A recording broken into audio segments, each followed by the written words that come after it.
collapsed. And you can envision the Middle Kingdom from mid-19th century until the founding of the People's Republic, roughly from 1938 or so, until the modern times. And in that particular period, the Confucian tradition was not able to respond to the challenge of the West. It disintegrated.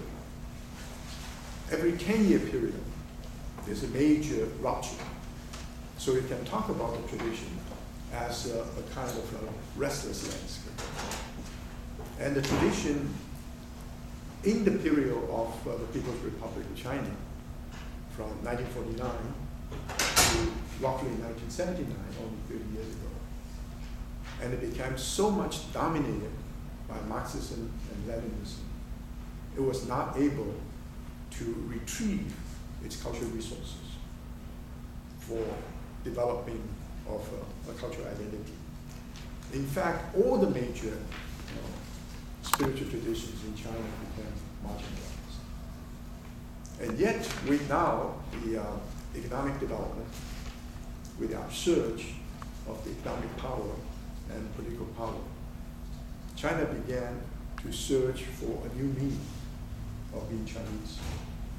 And this search for a new meaning is now very much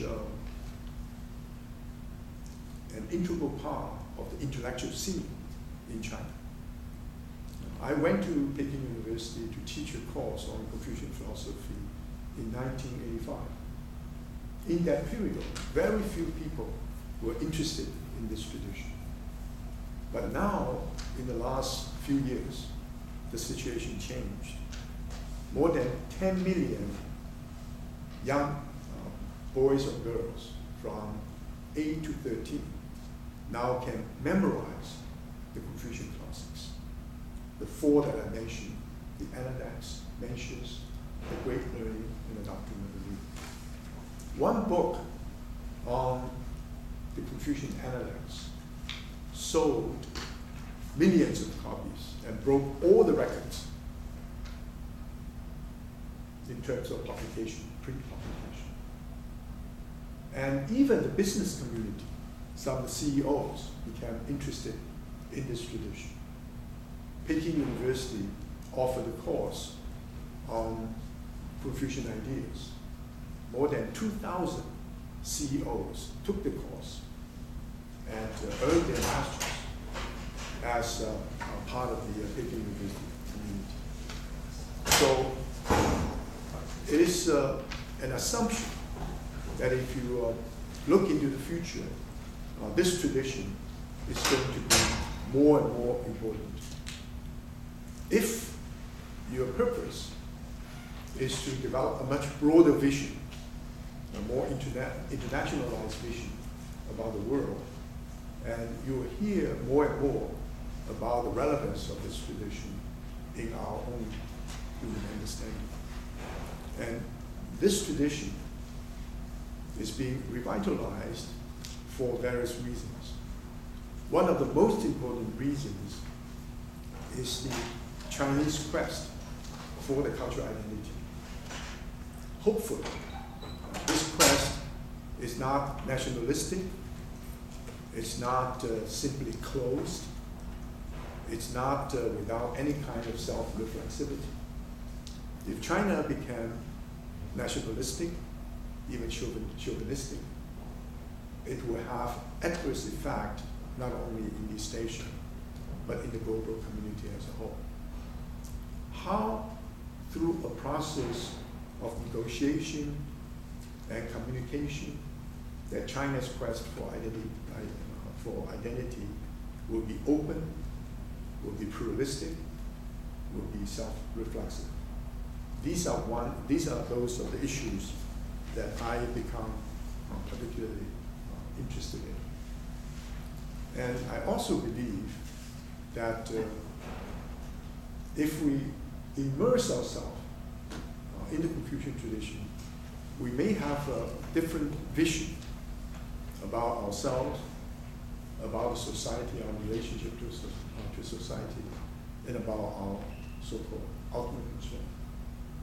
And these are some of the issues that we would like to explore. And I would encourage you to challenge my positions when I develop my ideas. But at the same time, I will also encourage you to take this tradition not in a totally self-interested manner, but as a way of challenging some of the basic values you've already considered as self-evidently true. And this interplay is difficult to take place. So the fascinating thing for me is that I travel around the world, and in China in particular, there's just upsurge of interest. And this interest is spread all over China. And all the major universities now have centers of Confucian studies. And there are now 300 Confucius institutes all over the world. There are quite a number of them in the United States. Harvard doesn't have one yet, but University of Chicago is establishing one. And Waseda in Japan is established one. University of Maryland, and so forth. And so this particular way of thinking is no longer irrelevant to our own understanding of the world. Do you have any other questions? We definitely going to find a place that will be able to interact more fruitfully and intensely. And I thank you for taking part in the first lecture.